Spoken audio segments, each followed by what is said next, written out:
In the military commission process, the accused is entitled to a number of protections. First and foremost, he's presumed innocent.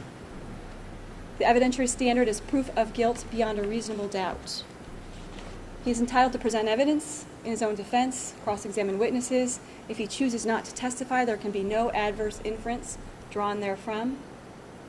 These protections are the same protections you see in U.S. federal courts and international courts. I don't want to be the picture. I'm going to pretend, Kathy, like I'm talking to you so that they can roll this Okay. footage. The Hamdan case is now pending before the United States Supreme Court, which has a frontal challenge to the constitutionality of the commissions. It's a little bit disconcerting that the other cases would proceed while there is that challenge pending, but nevertheless, that is what's happening.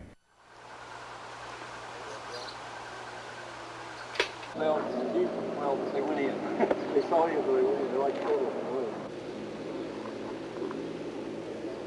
Off the street, they would see activities within this courtroom that would resemble the activities that happen within courtrooms all across the country.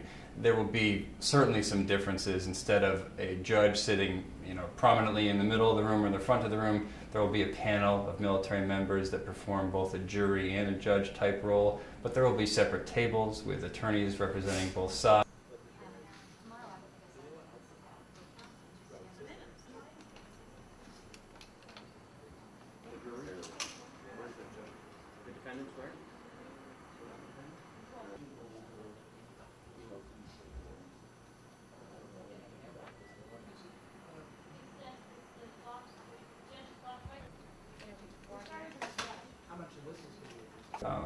Until a court steps in and exercises judicial power to stop an expression of executive power, the executive power is going to carry on until the court does step in. And it may not. It is going to decide the case, but until it does, there's no stay pending, which stops the executive. To try and convict foreign nationals on rule to no evidence. A rule to know what? Evidence.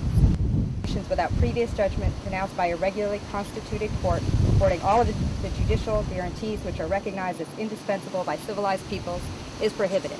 And that's essentially what these courts are.